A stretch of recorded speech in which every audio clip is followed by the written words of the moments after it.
Boa noite, eu sou Leandro Garcia, é um prazer estar com vocês aqui hoje, mais um evento do Lean Business Opportunity. Eu estou aqui com o meu amigo Marcelo Neves, que é coautor aqui do Lean Business Opportunity. Hoje nós temos 3 convidados aqui, o Anderson, o Edu e o Paulo. Nós vamos falar um dos pilares aí que nós temos do Lean Business Opportunity, que é métricas. Nós vamos falar um pouquinho de métricas de acompanhamento. E os nossos convidados vão trazer aí a visão deles, vão trazer a experiência deles e depois vão ficar aqui com a gente para responder perguntas de quem está ao vivo. Então, se você está gravando, não esquece de assinar o canal, de ficar de olho aí para você ser informado dos próximos eventos, não perder nada e poder participar ao vivo aqui, fazer suas perguntas. E agora já vamos começar um pouquinho aqui a falar disso tudo que a gente tem para tratar hoje, que o tempo é corrido hoje, né? A gente tem 3 convidados aí, é bastante coisa. Marcelo, você quer falar rapidinho para a gente aí do Lean Business Opportunity? 3 slides. Habilita aí o compartilhamento. Vou habilitar. Ó, eu estou testando essas ferramentas aqui, ó. Vamos lá. Testando em produção, né? Bacana. Isso, testando em produção. Nada melhor do que testar em produção.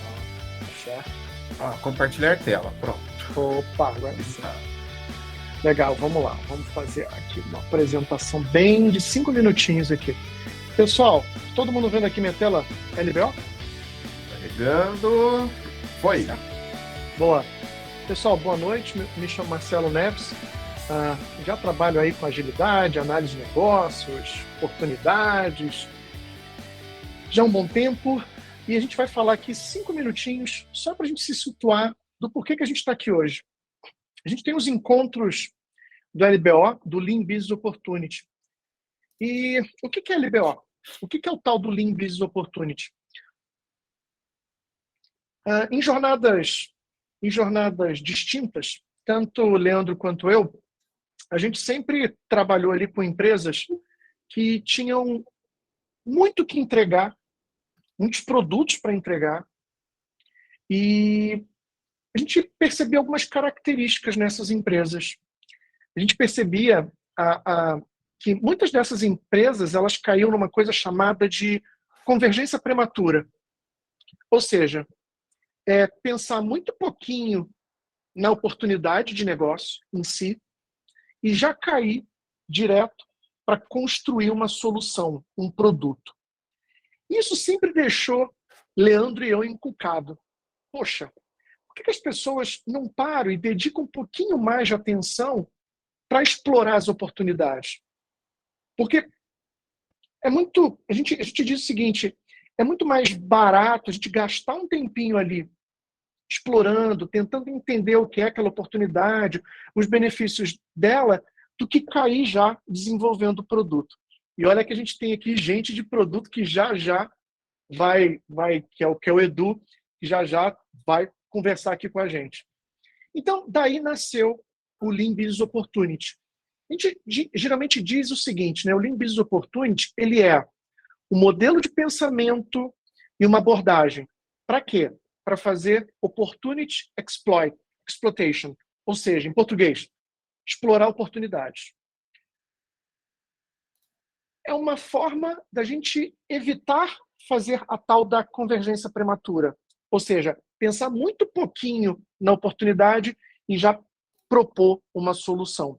Então, o LBO, ele é esse modelo de pensamento e essa forma de fazer, né? Esse modo de fazer que a gente chama abordagem. E para completar aqui, dentro do LBO, a gente tem um modelo, que é o BOOM, o Business Opportunity Model. Ficou bonitinho, né? BOOM aqui. Esses 2 O's a gente pegou ali do Opportunity para ficar bonitinho. O BOOM, ele é um composto de 5 elementos essenciais. Sempre que você está olhando para oportunidades de negócio, antes da gente cair e já começar a desenvolver, em pensar em produto, pensar em solução, a gente tem 5 grandes elementos que a gente precisa entender. Problemas, contexto estratégico, hipóteses para solução, métricas de acompanhamento e resultados esperados.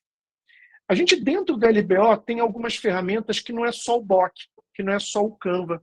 A gente tem ali projeção de cenários, a gente tem uma forma de acompanhar a evolução do desenvolvimento do produto para ver se ele está trazendo esses resultados que a gente almeja, que a gente deseja, da forma que a gente deseja, para que a gente possa tomar boas decisões.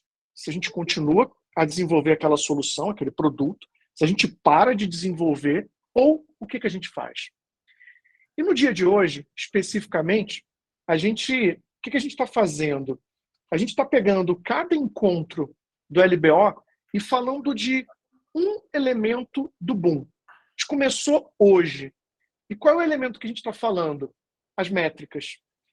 Poxa, mas vocês começaram lá pelo finalzinho? Pois é. Poderíamos ter começado por problemas, por contexto estratégico, mas a gente começou hoje por métricas de acompanhamento. Basicamente as métricas. E elas respondem uma grande pergunta e que revela uma grande dor que as pessoas têm no dia a dia quando elas estão desenvolvendo ali um produto, uma solução para uma oportunidade que elas vislumbraram.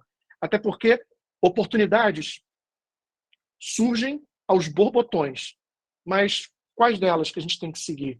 Então, a grande pergunta é como que a gente sabe se a gente está no caminho certo? Então, as métricas ajudam muito isso, né? Tanto é que a gente fala o que a gente precisa investigar ali, né? Indicadores, métricas que vão nos ajudar a validar se essa iniciativa, se essa oportunidade, ela merece ser continuada, merece que a gente prossiga, tá bom? Então, com esses indicadores, com essas métricas, a gente, dentro do LBO, a gente consegue identificar não só se lá no início, quando a gente vislumbrou a oportunidade, se ela é uma boa oportunidade, mas se no desenvolvimento dela, se durante o desenvolvimento do produto, ela continua a ser uma boa oportunidade. Então, nosso tema de hoje é métricas, especificamente métricas de acompanhamento. Para fechar aqui essa introdução bastante breve, eu prometi que eu não vou tomar tempo. Gente, tem um QR Code aqui que a gente vai passar no finalzinho e depois tem esse outro QR Code para você participar ali da comunidade LBO, que a gente está começando a construir desde o último encontro. Tá? Ela está começando, está bem embrionária, mas já dá um print aí, no seu teclado, a gente vai começar a dar um print screen. E aí a gente já vai começar a montar. Estamos começando com a comunidade e, por último, daqui a pouco a gente volta ali para o QR Code da avaliação. Legal. Muito bom, Marcelo. Obrigado. Eu coloquei aí no chat o link do Lean Business Opportunity. É um método que eu e o Marcelo a gente tornou aberto, ele é free. Você consegue entrar lá dentro e fazer download do guide se você se interessar em aprofundar. É a primeira vez que a gente está divulgando essa ideia da comunidade, então é um grupo no Telegram que a gente está começando hoje. Então, vai ser um prazer ter vocês lá. A gente fala que o ágil é sobre aprender rápido, a gente fala que o ágil é sobre adaptar, é sobre entregar valor. Então, a gente trouxe aí alguns convidados para falar de como é que a gente pode fazer isso, né? Como é que a gente tem certeza que a gente está fazendo tudo isso daí. E aí eu vou por ordem alfabética aqui, Marcelo. Eu vou começar com o Anderson.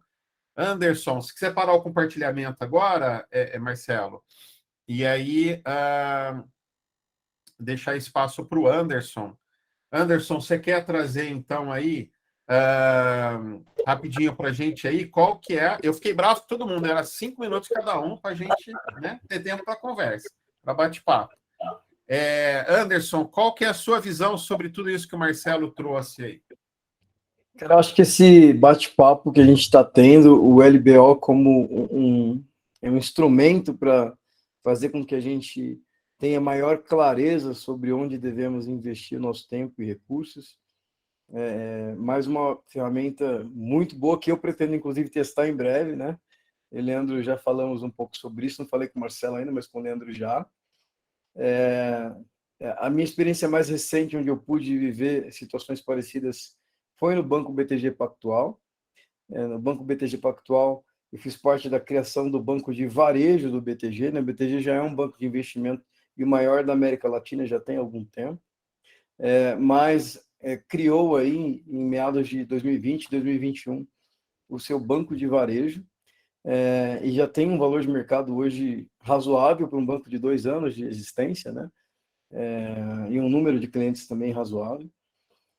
Lá nós tínhamos o desafio de, como novos entrantes, como um banco digital, olhar para os benchmarkings, né, como o Nubank, como o C6, como outros bancos, olhar para os bancos tradicionais, entender quais eram as dores dos nossos clientes, para a gente poder, então, compor um conjunto de produtos, funcionalidades que atendessem essas necessidades, né? E a primeira coisa que a gente começou a perceber é que muitas das coisas que vinham da cabeça, né, de algumas pessoas já experientes nesse segmento de varejo no banco, não necessariamente estavam conectadas com as necessidades expressadas pelos clientes quando a gente começou a conversar com esses clientes. A gente usou como framework o Fit for Purpose, o principal framework aplicado lá com os clientes, e a gente começou a entender ali critérios de adequação, né, necessidades que esses clientes tinham e propósitos pelos quais eles nos procuravam, que eram um pouco distintos, diferentes daqueles que a gente estava desenhando nos nossos produtos e funcionalidades. Por ser um banco que já nascia com um aparato tecnológico bastante bem desenvolvido, as jornadas já eram tagueadas, né? A gente já tinha condição de coletar informação para poder entender o comportamento desses clientes, desses consumidores. E com base nisso e em entrevistas que foram feitas com esses consumidores, a gente começou a corrigir a rota no meio do caminho, né? A gente tinha uma série de coisas que estavam em desenvolvimento que a gente começou a entender que elas não estavam conectadas com esses propósitos, que muito provavelmente a gente ia desenvolver uma série de itens e que esses itens não iam ter o resultado esperado pelos clientes que consumiam os nossos produtos. Um exemplo no cartão de crédito, né? Muitas vezes a gente acreditava que o cliente estava esperando uma funcionalidade a mais e ele queria algo mais básico como mais crédito. A régua de análise de crédito precisava ser eventualmente revisada, né? E muitas vezes a gente está imaginando que o cliente quer feature, né? Ele quer muita funcionalidade. Às vezes o que ele quer é mais simples de resolver e tem mais a ver talvez com uma decisão de negócio do que com uma construção tecnológica. Por outras vezes, ele também quer uma construção tecnológica. Ele quer ter a possibilidade de categorizar os seus gastos. Ele quer não precisar de um segundo aplicativo para ter uma boa leitura da sua estrutura de custos, né, onde ele gasta o seu dinheiro. Ele quer ter, às vezes, a chance de ter inteligência artificial fazendo inferências sobre comportamentos que ele poderia alterar para atingir uma meta de gastos diferenciada daquela que ele vinha tendo. E, às vezes, a gente nem se liga que essa é uma necessidade se a gente não pergunta, se a gente não investiga, se a gente não gasta mais tempo no discovery. Se a gente está mais preocupado em entregar tudo que está na nossa cabeça, se a gente não valida com o cliente qual é a visão dele. E dentro dessa jornada, e ficando dentro dos meus 5 minutos aí, que senão o Leandro puxa minha orelha, a gente buscou usar de pesquisas, de conversas e de métricas, tanto de comportamento dos clientes dentro dessas jornadas, né, de produto, como de frameworks, como o próprio Fit for Purpose, e usamos algumas coisas do Amplitude também, que é uma ferramenta que tem lá o Focus Metric, para conseguir, tá até tocando meu despertador, para dizer que meus 5 minutos acabaram. Então, assim, a gente conseguiu um pouco disso, mas talvez não com um framework, digamos assim, como é o LBO, que me permitisse ter tanta clareza sobre cada uma das etapas, como o Marcelo vinha mostrando ali, que pode ajudar bastante nessa discussão. Então, eu acho que é por aí, né? Nossa experiência foi nesse caminho. Legal, muito bacana, Anderson. Case de um banco aí, joia, 5 minutinhos, é isso aí. O tempo tem que ser para o pessoal fazer pergunta aqui. Edu, conte-me mais. Vamos lá. Cara, eu sou um completo apaixonado por métricas e dados. Mas, primeiramente, boa noite, pessoal. Mas eu sou completamente apaixonado. Trabalho com métricas e dados há mais de 14 anos, né? Então, sou Product Manager de dados há 5. E aí tem uma frase que eu sempre falo para as pessoas que eu gerencio ou dou mentoria, né? Na verdade, tem duas frases muito importantes. A primeira é que não se há sucesso no que não se gerencia, né? Então, se você não consegue acompanhar o que está acontecendo com seus produtos, com seus processos, né? Então, por exemplo, hoje eu trabalho na Vetex, né? Eu sou Senior Product Manager na Vetex. Hoje a gente lançou um produto, eu tô o dia inteiro olhando as métricas, como é que tá, o que tá acontecendo, o que não tá acontecendo, tá com algum problema, precisa fazer rollback, não precisa, enfim, então tô sempre olhando. E uma outra frase que eu sempre falo para as pessoas, principalmente para os meus mentorados, é: em Deus confiamos, todo o resto tragam dados, né? Então, em toda a minha carreira, eu sempre olho muito dados, né? Eu não lanço produtos se eles não estão instrumentados. Essa é uma premissa básica minha. Inclusive, isso é alinhado já com os meus diretores. Se não está instrumentado, eu não lanço. Segura aí o time de venda, o time de CX. E aí eu tenho 3 dicas que quando a gente fala de métricas, que são muito importantes, né? Primeiro nunca utilize só uma métrica, né? Uma métrica só ela vai ser de vaidade, ela não vai te ajudar a criar um plano de ação. Então, por isso que eu gostei do Frame, porque ele ajuda muito a você pensar em mais de uma métrica, né? Em como linkar essa métrica com o negócio. Um pouco do que o Anderson falou, né? Mescle métricas de usabilidade com pesquisa. Então, a pesquisa ela vai te ajudar no futuro a você segmentar com qual cliente você vai falar, qual tipo de pesquisa você vai fazer com os seus clientes. Mas até você chegar lá, a pesquisa ela vai te ajudar a entender o porquê que ele está fazendo determinada coisa, o que está acontecendo com ele, né? E a terceira opte pelas métricas que estejam no seu alcance, né? Que você consiga mensurar. Não adianta você virar e falar, vou impactar receita, sendo que o seu produto ele não é monetizável, né? Ele é um produto embedado na plataforma. Pô, como é que você vai impactar a receita, né? E aí eu falo isso com propriedade porque eu já lancei um produto de analytics embedado na plataforma da Vetex que eu poderia assumir que os clientes que utilizam meu produto, eles geram mais insights, consequentemente, eles aumentam a receita dele, né? Só que isso é uma premissa vazia, sem muitos dados, né? Então, é muito importante seguir essas três premissas, né? E, cara, quando a gente traz métricas, a gente acompanha, sim, não tem muito o que falar, né? Não tem muito achismo, não tem muito feeling. Quando a gente mostra os dados, e é muito fácil quando a gente pivotar as coisas, a gente alavancar nossas tomadas de decisões com métricas e dados, ela dá muito mais segurança e o teu argumento fica muito mais difícil de ser quebrado, né? Então, eu sei que às vezes existem alguns top-downs, mas, de modo geral, métricas e dados, elas ajudam a proteger um pouquinho mais, né? Eles ainda vão existir, mas você consegue minimizar um pouquinho o impacto. Não sei se eu falei em 5 minutos, eu não cronometrei, mas mais ou menos isso aí é minha opinião sobre métricas e dados, né? Tá dentro. Muito bom, Edu, legal. E aí, deixa eu esquentar aqui com perguntas, deixa eu trazer uma ou duas perguntas para vocês.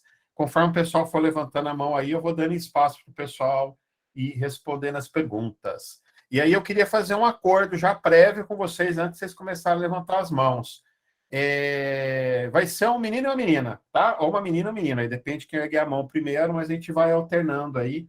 Se tiverem 2 meninos aí com a mão levantada, uma menina, nessa sequência, né? Menino, menina, menina, a gente responde um menino ou menina, depois vai para o menino e a gente vai alternando aí para dar mais chance aí para todos aí.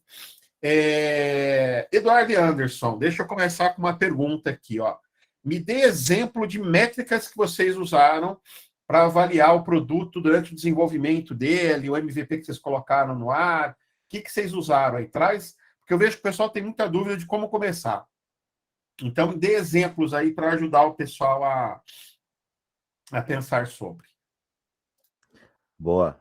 acho que antes de pensar em métrica, a coisa mais importante é entender qual que é o objetivo do seu produto, né? Porque a métrica ela vai variar muito de acordo com o objetivo do seu produto, né? Para que o seu produto serve? Vou dar um exemplo bem quente.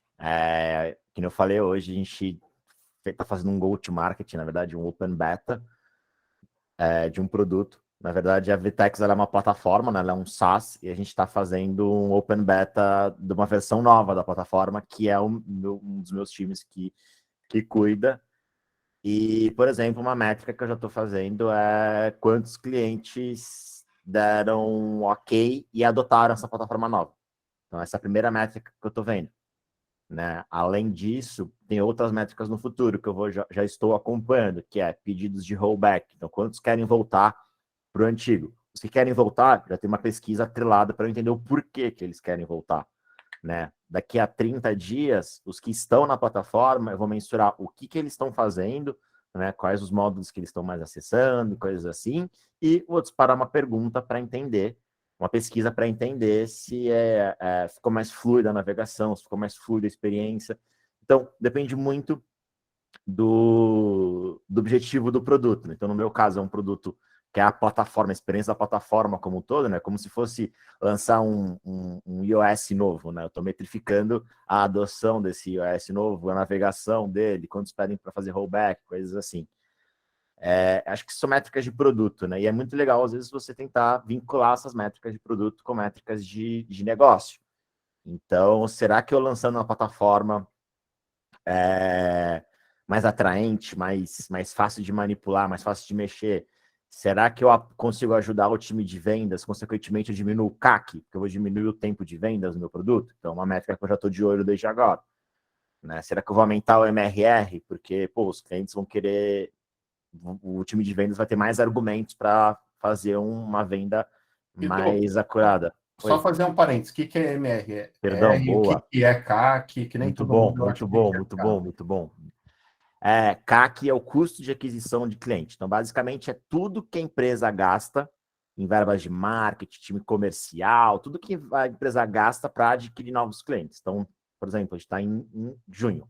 Então, quanto que a empresa gastou em junho para adquirir novos clientes e quantos clientes ela adquiriu nesse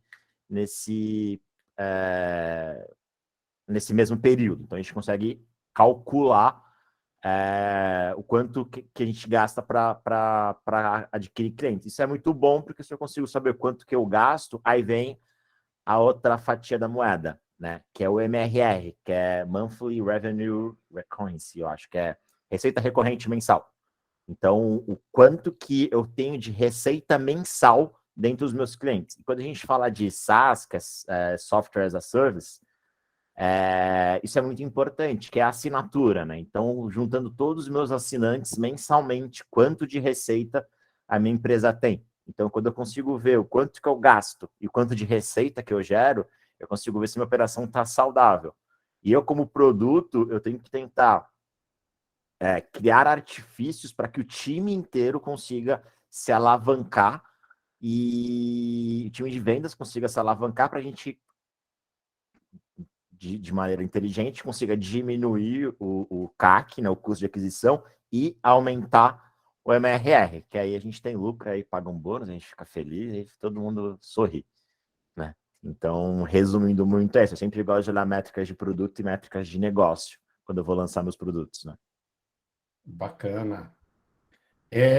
Resumindo, você está olhando se o pessoal está aderindo ou não ao novo produto e se esse produto que está sendo adotado ele está melhorando a receita. Perfeito. Ou não, né? Perfeito. Não adianta o pessoal adotar e cair a receita. Exato. Não adianta a receita de quem adotou ser alta, mas a maioria não está adotando, né? Perfeito. Eu gosto, antes do Anderson falar também e responder essa primeira pergunta, eu gostei muito da colocação do Edu, que é o seguinte, é muito interessante a gente ver times apaixonados por produtos. E eles ficam tão apaixonados por produtos que eles se apegam às suas métricas de produto muito fortes. E esquecem que essas métricas de produto, elas têm que representar, ou pelo menos deveriam, algum impacto nas métricas do negócio, né? E eu achei muito legal você lembrar isso, porque por melhor que seja o teu produto, por mais bonito que seja o teu produto, não adianta ele estar batendo as métricas, a gente está medindo ele, tendo ali medidas bacanas, se isso não está tendo resultado ali para o negócio, e aí? Do que vale, né? Bacana. Perfeito. Boa. Então, e Anderson, acho que o Edu já foi no cerne da questão, complementando um pouco, talvez só, mas na linha do que o Edu falou, porque eu acho que a resposta foi muito adequada. Eu diria o seguinte: para quem tem curiosidade, principalmente quem está aqui e não é do universo de produtos, e está tentando entender um pouco melhor como é que essas coisas de métricas de produtos se relacionam com o ciclo de vida do desenvolvimento de um produto e de como a gente monitora, né, os impactos que cada componente desse produto vai gerar. Eu sugiro que vocês na teoria dos jogos, né, de jogos de atenção, jogos de transação, jogos de produtividade, quando o Edu comentou o propósito do meu produto. Então, se eu tenho um produto, por exemplo, um streaming de vídeo, que ele tem por objetivo manter a pessoa o mais tempo possível conectada à minha plataforma, consumindo conteúdo, vídeo. Eu estou no jogo da atenção. Eu estou disputando o tempo dele com outra plataforma de streaming ou qualquer outra coisa. E aí, até para mexer com a curiosidade de alguns que talvez não estejam antenados nessa provocação, mas se você perguntar para as empresas de streaming hoje quem elas olham com maior cuidado como futuros concorrentes para gerações que estão vindo, elas não vão citar uma outra empresa de streaming, elas vão citar videogame. Eles vão dizer, meu concorrente, eu, Netflix, por exemplo, o meu principal concorrente não necessariamente é a Paramount, é a HBO. Meu principal concorrente talvez seja o Fortnite. Meu principal concorrente talvez seja uma plataforma que prenda a atenção dessa meninada que está vindo por aí. Por exemplo, eu tenho um filho de 10 anos e eu sei que se eu deixar ele passa 24 horas por dia grudado nesse negócio e não há quem o arranque de lá. Né? Então ele não está preocupado com Netflix, ele não está preocupado com o que passa na HBO. Ele nem sabe o que é uma TV aberta, entre aspas, já tem muito tempo que ele não assiste TV aberta. Não é uma preocupação. Por outro lado, o jogo da transação, eu estou preocupado em quantas transações se faz, independente do tempo que fica ali, ou no meu ticket médio gasto. Então, se eu conseguir vender um produto numa única venda em 30 segundos, está fantástico. Né? E se eu conseguir fazer com que essa pessoa compre mais vezes aqui, tá fantástico também. Não sei se vocês já perceberam, mas, por exemplo, eu uso o Samsung Pay para ajudar a pagar pelo celular, né? Cara, cada vez que eu faço uma compra ali, eles me dão 30 pontos lá de bonificação para depois me reverter em prêmio, porque eles estão querendo me estimular a fazer pagamentos por ali. Então, eles estão preocupados não com o tempo que eu estou conectado, mas com as transações. Então, percebam que entender o propósito e, para isso, estabelecer métricas e até incentivo de como eu vou lidar com a jornada do meu cliente, no meu produto, é fundamental. Senão eu estou apaixonado pelo meu produto, não estou apaixonado pelo resultado que ele causa. Né? Então é importante a gente ficar esperto com isso. Se apaixonar pelo produto é uma cilada. A gente, como disse o Marcelo, né? Eu me apaixono do meu produto, ele é meu filho. Pais não gostam que fale mal do filho, mesmo quando merece.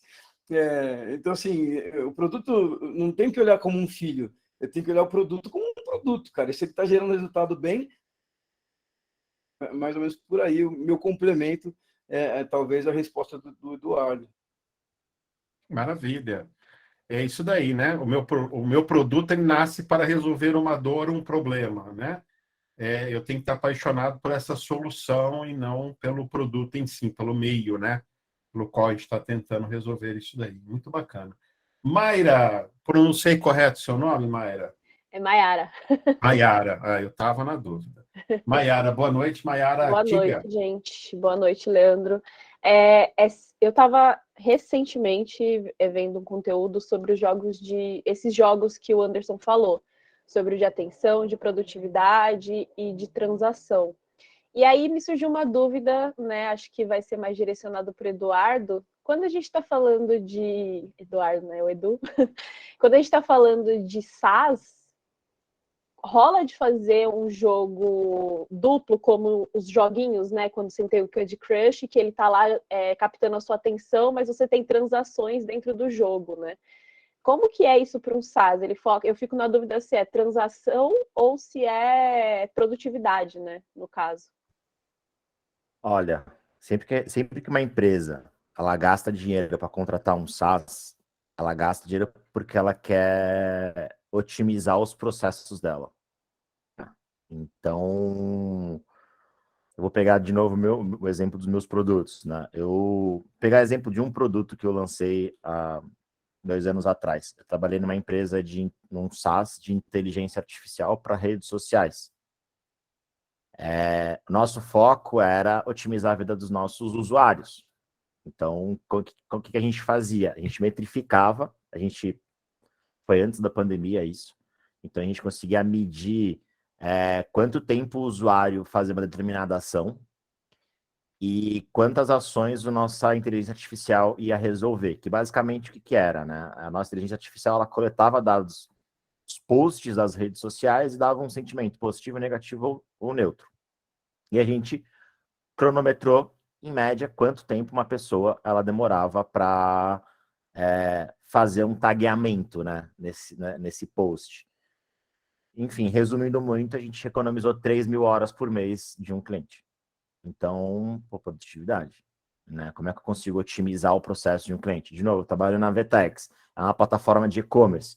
Como que eu consigo otimizar que o cliente consiga criar os seus e-commerces mais rápidos, de maneira mais acurada, que ele tenha as melhores informações mais rápidas, para ele tomar as melhores decisões de negócio, para ele conseguir acertar na promoção, no cupom, na venda e na vitrine.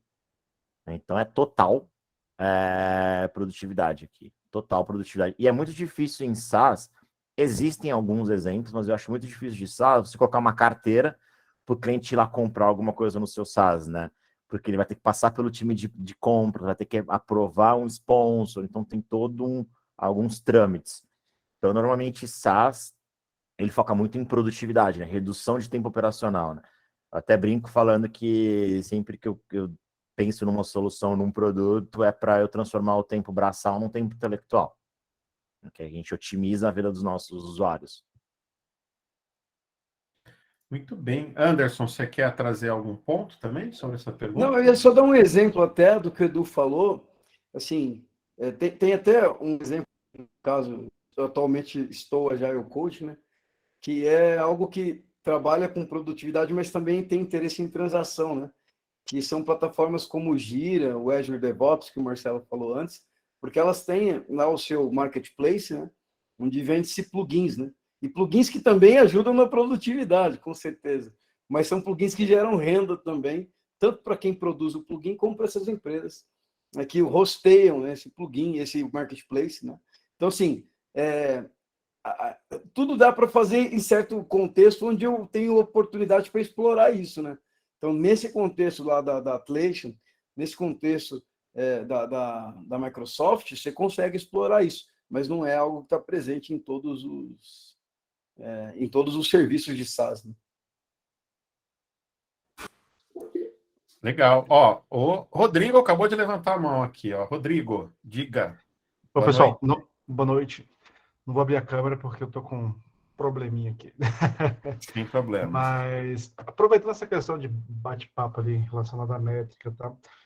Eu trabalho hoje num banco, tá? Focado num sistema back-office para portal. É um portal de RH, se a gente parar para analisar.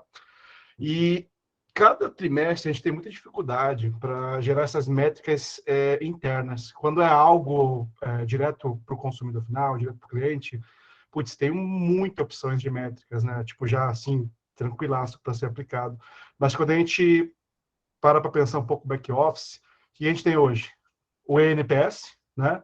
O CSAS, o Customer Enforced Satisfaction, e a gente fica muito nesses pontos, ticket médio e tudo mais, né? Por ser um portal de RH, tem atendimento digital também.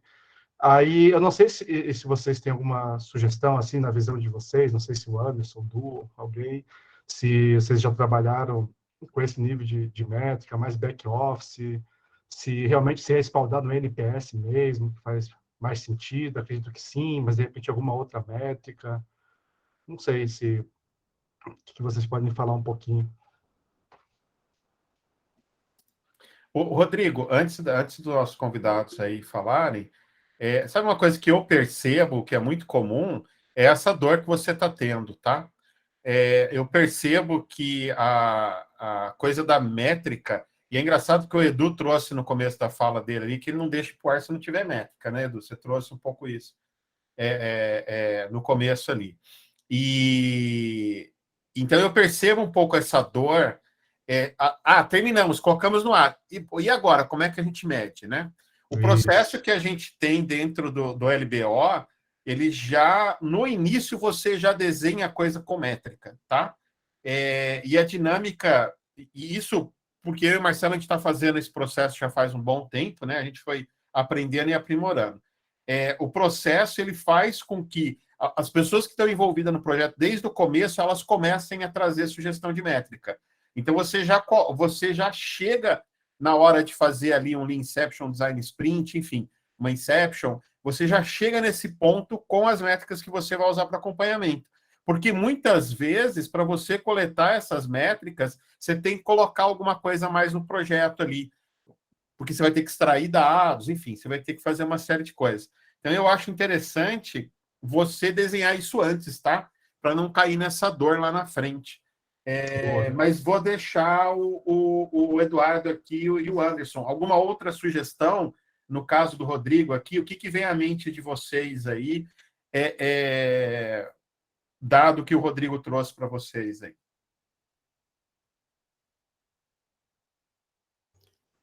Edu, você quer ir primeiro? O que você... Pode falar, vai lá. Cara, de novo, vou voltar para o ponto que o Leandro trouxe, que o Edu trouxe lá no começo, né? Entender o propósito do teu produto, entender as jornadas que o teu produto tem. Teu produto, pelo que você está dizendo, ele é amplo, ele tem mais de uma jornada. Em cada jornada, eventualmente, você vai ter ali uma dor que você atende. Você precisa entender se essa dor está sendo atendida. Quando a gente fala, por exemplo, do Fit for Purpose, ele trata essa dor como um critério de adequação. Então, eu preciso entender o seguinte: o que meu cliente está mais preocupado na jornada A? É tempo de atendimento? O quão preciso é o dado que ele vai me dar como resultado daquele processo de um cálculo, sei lá, de alguma coisa que você está fazendo um cálculo? Eu preciso saber se a usabilidade está legal, são métricas de UX, né? Eu preciso entender se tem engajamento, né? E você tem lá o Daily Active Users, lá, você tem o WAU, o DAO e o MAU, né? Que é Daily, Weekly, Monthly, né? Você tem as métricas que te mostram quantas vezes essas pessoas estão usando essas coisas que eu estou dando para elas usarem. Está engajada, galera? Percentual de adoção versus o número de pessoas que se esperava que estivesse usando aquilo, quando eu libero isso em produção. Então, você tem taxa de sucesso também da funcionalidade, ou taxa de erro, né, numa tarefa, na execução de uma tarefa. Você tem coisas ligadas a isso, mas isso só não é suficiente. Precisa entender também como é que você monetiza isso. É monetizável esse produto? Não sei como que se monetiza, você tem que, né, dar um pouco mais de informação, mas aí eu preciso entender essa maneira de monetizar, como é que você avalia se o produto está resolvendo a dor, o cliente está satisfeito, eu estou monetizando adequadamente, qual que é o meu custo de aquisição de cliente, aí volta porque o Eduardo falou. Você tem que entender tudo isso, né? Um monte de métrica que se complementa. Mas, acima de tudo, propósito do produto, e às vezes o produto não tem uma jornada só, tem várias jornadas. Eu preciso entender como é que cada uma dessas jornadas tem que ser monitoradas. Então, eu iria por aí, tá? Boa. Obrigado, pessoal. Eu não sei como é que vocês estão... Oi? Fala. Não, eu ia perguntar se o Edu queria complementar, mas pode falar. Não, tranquilo. Eu não sei como que o Edu e o Anderson estão trabalhando no dia a dia, Mas, assim, não deve ser novidade para ninguém aqui o conceito de North Star Metric, né? Um conceito que já foi popularizado há muitos anos e a gente trouxe ali da Silicon Valley. E uma das coisas que eu tenho percebido, assim, com times de produto, desde a sua concepção e durante o desenvolvimento, não é nem a questão da utilização e da mensuração dessa métrica, mas é o esforço para se definir qual é essa métrica. Vamos lá, só desenvolver o raciocínio um pouquinho mais. A gente, onde eu trabalho, eu percebo que a gente faz um exercício bem interessante. Se você tivesse uma única oportunidade de medir alguma coisa do teu produto e que, obviamente,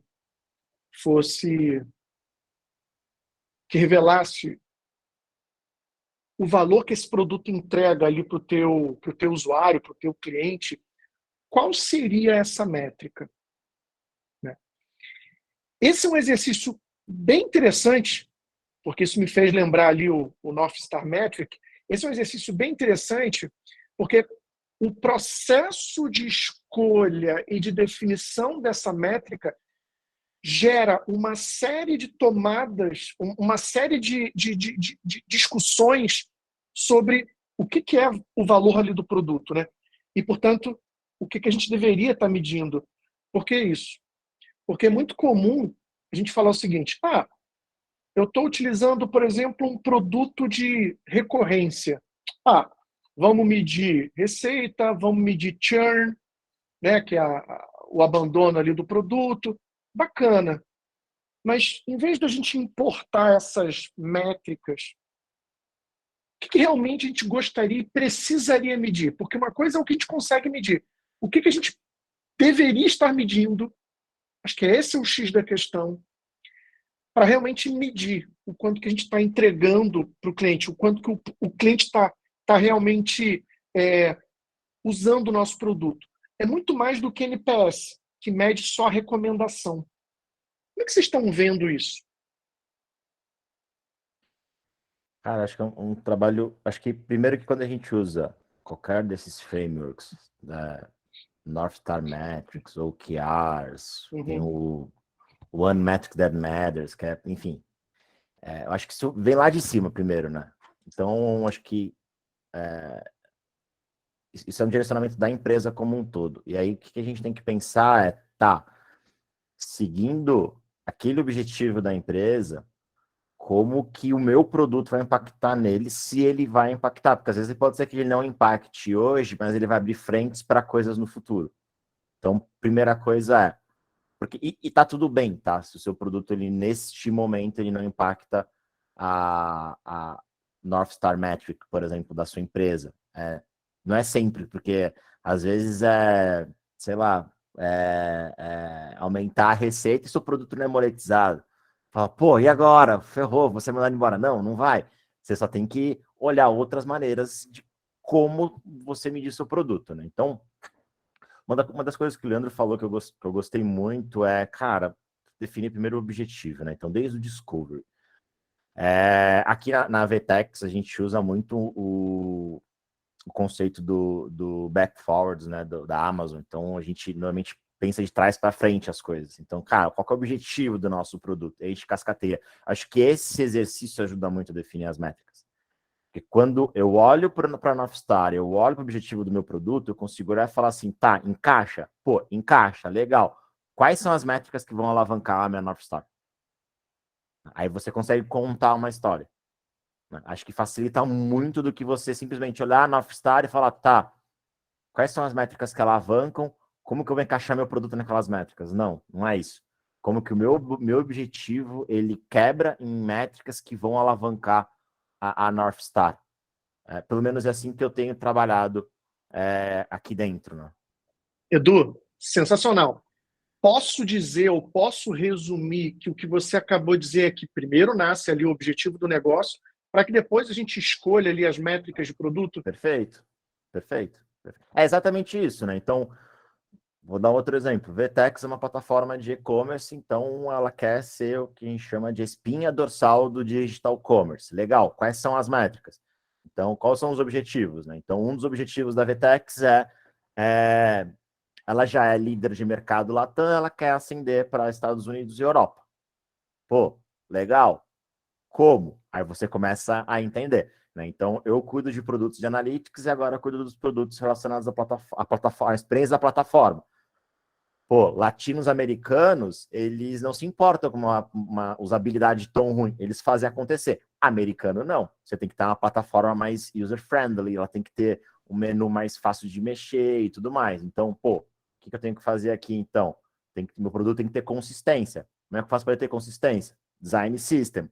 Como é que eu faço para monetizar meu Design System? Eu tenho que ter, no mínimo, 80% da minha plataforma dentro do meu Design System, que isso vai me alavancar negócio. Então, você entende como você, com um objetivo, você vai cascateando e até um Design System, que às vezes muitas pessoas olham com desdém, você consegue trazer ROI, você consegue monetizar em cima dele também? Perfeito. Por que eu fiz essa provocação? Porque no LBO, o que a gente defende muito? Quando a gente está usando ali o BOC, a gente está explorando a oportunidade de negócio. Naquele momento, onde a gente está pensando até em métricas, a gente ainda nem entende, ou a gente nem sabe, embora a gente possa ter um cheiro do que vem a ser a solução. A gente está pensando na oportunidade de negócio, né, Leandro? Então, naquele momento, isso casa muito com o teu discurso, que é o quê? Vamos primeiro pensar onde queremos chegar, o que queremos alcançar, quais são os resultados. E aí a gente vai ter as métricas, para que o produto e as suas métricas sejam consequência disso. E a gente não incorrer no erro que a gente gosta muito de falar, né, de fazer a convergência prematura. Nem pensei no problema, no meu objetivo. Não. O que vai resolver aqui é produto. Vamos embora fazer um produtinho, vamos embora logo fazer um app, porque é o que vai resolver. Já falei demais. É isso aí, né? Qual é o problema? O problema é que a gente não tem um app, né? Né? Pausa lá, né? Vamos para trás, né? Vamos entender, igual o Edu falou ali, vamos entender o que é que está acontecendo aqui. Que problema que esse app resolveria se a gente tivesse esse app? E aí você vai indo para trás e tenta chegar lá onde que é a dor. E dali começam a emergir hipóteses que às vezes derrubam a ideia de que o app é o caminho que faltava, né? E isso é importante, só desculpa te cortar, isso é muito importante, tá? Se você conseguir refutar uma ideia, né? Refutar uma hipótese é muito importante, porque você economiza tempo e economizar dinheiro. Isso. Edu, a gente fala que você gera capacidade. Exato. Certo? Porque eu estou tirando algo do time de desenvolvimento, eu estou tirando algo do time de UX, eu estou tirando algo de um monte de gente que a gente já sabe que não ia trazer o que a gente precisava que trouxesse, não vai resolver o problema que a gente estava esperando que resolvesse, e essas pessoas estão livres para trabalhar em outras frentes. Então, eu estou gerando capacidade dentro da minha empresa sem precisar aumentar o número de desenvolvedor, sem precisar aumentar infra, sem precisar aumentar uma série de coisas que geram custo, né? É sensacional, é isso. A gente tem colocado muito essa palavra, né? Vamos gerar capacidades novas, né? No começo, descartando ideias lá no início, como o Anderson disse lá no upstream, ou até já dentro do desenvolvimento, né? Eu coloquei a primeira versão no ar, estou medindo, não está chegando lá. Vou pivotar a minha ideia, vou ajustar a minha ideia. Não chegou de novo, vou ajustar de novo, não chegou de novo. O que eu faço? Eu posso cancelar isso, né? E se você está trazendo métricas desde o começo, essa conversa ela fica mais fácil, inclusive. Aquela coisa de um projeto que tinha, sei lá, chutar um número qualquer aqui, o budget tinha 1,5 milhão, eu já gastei 1 milhão, como é que eu vou falar que o projeto não está certo, né? Pô, vamos economizar 500 mil reais. Se você já está acompanhando isso e essa discussão está na mesa desde o início, fica muito mais fácil você descartar isso, economizar esse dinheiro que você tinha no budget ali para outra coisa e liberar essa capacidade que estava ali sendo usada para algo que você já sabe que não vai trazer retorno, para trabalhar em outras frentes que podem trazer outras hipóteses que podem trazer retorno. Muito bom. Marcelo, eu queria fazer uma última pergunta para eles aqui, então. Leandro, só antes da pergunta, cara, só eu queria dar uma pitadinha nisso que você falou, cara. Jóia. Cara, a gente ainda vive, em muitos dos contextos, uma cultura onde você tem a supervalorização da ocupação, né? Eu chamo de a tara pela ocupação, né? E isso vinha muito de um modelo anterior até, cara, 1990, da indústria, principalmente automobilística, onde se acreditava que eu tinha que usar as minhas fábricas e capacidades produtivas de manufatura na linha, no mínimo, de 80% da capacidade fabril para poder justificar aquela planta existir. E depois começou a se perceber que, quando isso acontecia, nem todas as etapas de um processo de manufatura têm a mesma velocidade. E aí o que eu gerava era um monte de gargalos entre o processo produtivo e desperdício, consequentemente, nessas linhas. E aí, esse pensamento ainda é popular, e a gente tenta enxergar o processo de trabalho do conhecimento como se fosse um processo de manufatura. Então, se eu contratei alguém para ser desenvolvedor, eu quero ele produzindo código 100% do tempo. Eu não posso ter essa pessoa com capacidade para estar, em vez de estar desenvolvendo, estar numa discussão de criatividade sobre um produto ou algo do tipo. Essa pessoa tem que estar desenvolvendo. E alguém que pensa de forma criativa tem que estar fazendo a parte criativa. E aí a gente deixa de considerar que a parte criativa só funciona se a parte técnica for viável, for possível. Não tem como isso dar certo, né? O Martin Kagan, que é um dos caras referências de produto, fala isso. Quando eu tenho pessoas de experiência, pessoas de produto e pessoas de tecnologia, engenheiros envolvidos, engenheiras, eu tenho a melhor combinação possível para poder ter uma discussão que faça sentido, para depois eu decidir o que eu vou fazer. E muitas empresas ainda acreditam de maneira diferente. Então, não, meu time técnico não pode estar participando de uma Inception, meu time técnico não deveria estar em discussões com o pessoal de UX e qualquer outra coisa, porque esse time é um time que tem que codar, tem que fazer código. Essa tara pela ocupação reduz a possibilidade de eu ter um resultado, às vezes, sabe, disruptivo, fora da caixa, porque eu não permito que as pessoas usem o tempo delas para poder pensar na solução dos problemas, né? Elas têm que fazer o quê? O techniquez. É como se eu contratasse alguém, sua capacidade humana é só de ser desenvolvedor, você não pode ser outra coisa. Sabe? Não é assim, o ser humano não é assim. É por isso, inclusive, que a gente não é robô, né? A gente tem condição de assumir várias coisas diferentes usando a nossa criatividade e tudo mais. Que seja para usar para uma coisa técnica, né? Vai fazer refactor do código, né? Vai trazer mais resultado aí. Nós temos 2 perguntas no chat que eu queria trazer para vocês, para a gente fechar. Uma é do Bruno. Consegue dizer em 5 minutos, eu vou pedir para vocês fazerem menos, sobre métricas baseadas nos 4 domínios da agilidade?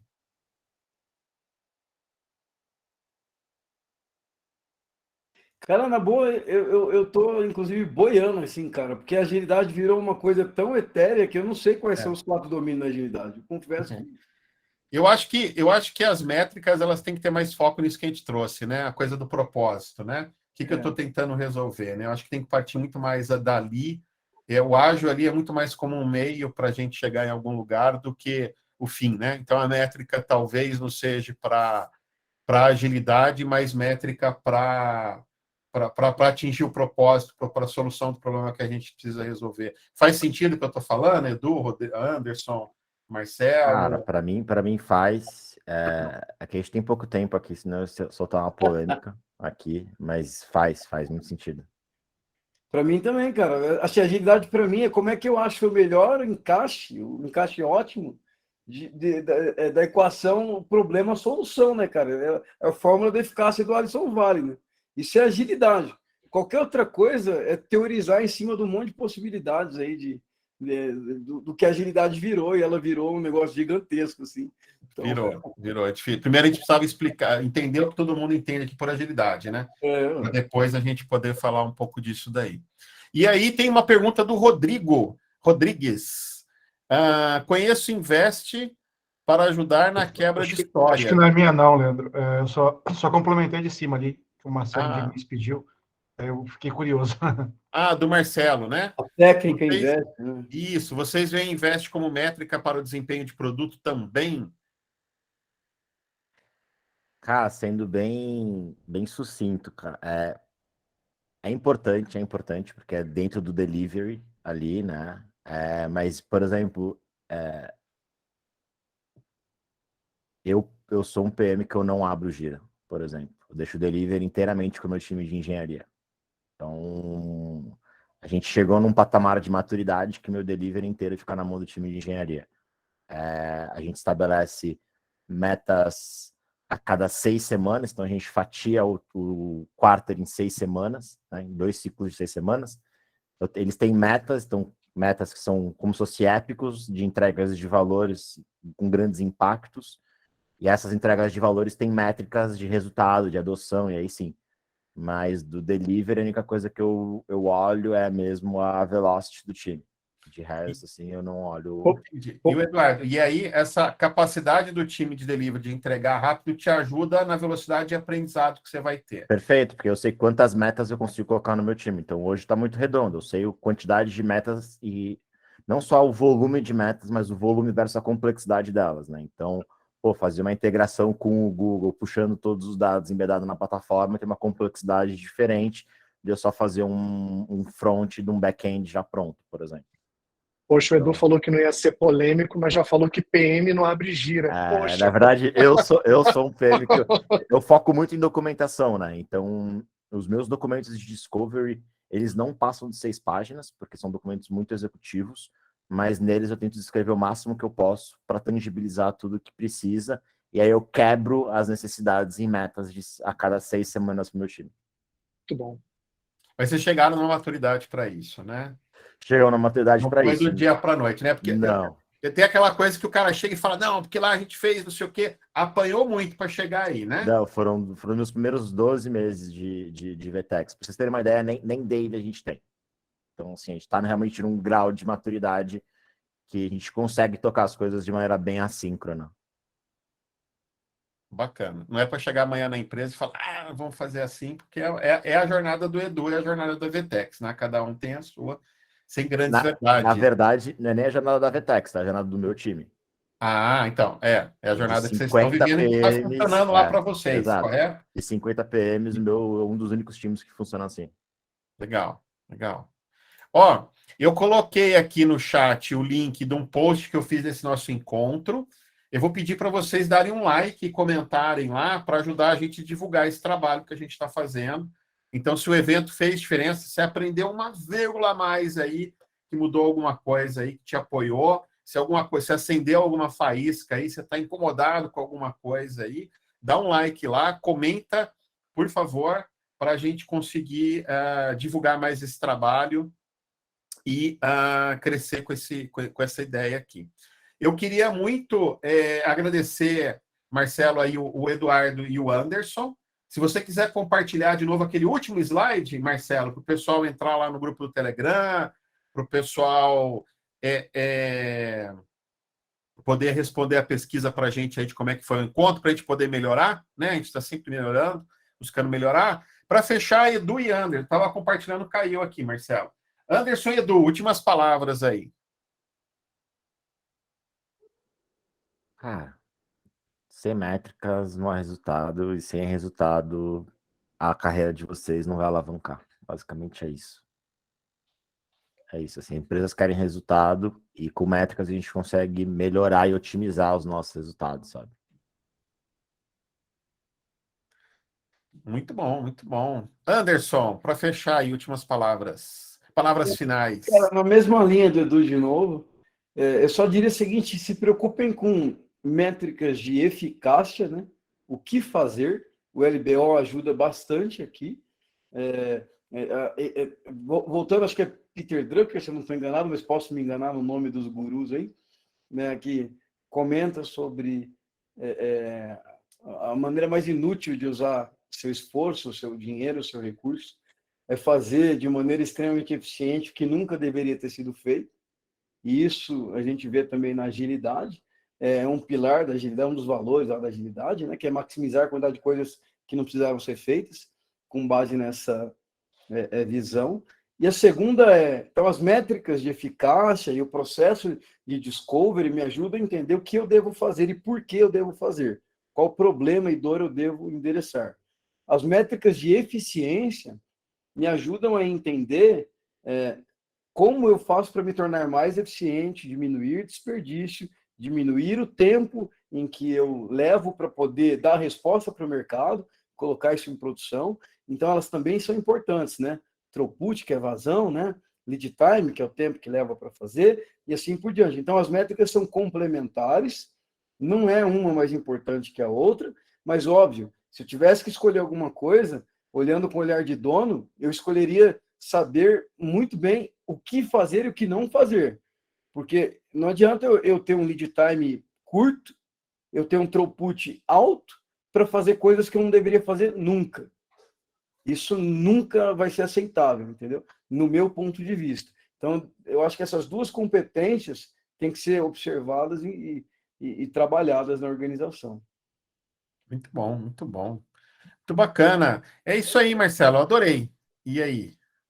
Muito bom. Gente, queria agradecer a participação de vocês, especialmente aí o Anderson, o Eduardo, o Leandro também, óbvio, e a todos vocês que estão aqui. A gente vai trazer mais convidados, acho que essa discussão ela é super importante e, às vezes, uma colocação que o Edu faz, que o Anderson faz, às vezes faz valer e faz a gente ter provocações, né? Essas provocações fazem a gente ter insights que são úteis para o nosso dia a dia. E aí, mais uma vez, obrigado por todos estarem aqui. Obrigado mesmo, pessoal. Maravilha. 1 hora é um tempo curto, a comunidade que a gente quer formar lá no Telegram é justamente para que essa conversa possa continuar e mais perguntas possam ser feitas, mais dúvidas respondidas. Vamos crescer junto, vamos aprender junto. Obrigado a todos, prazer estar com vocês aqui. Até uma próxima, gente. Boa noite, pessoal. Tchau, tchau, gente. Valeu. Obrigada. Tchau, tchau. Obrigado. Tchau, tchau.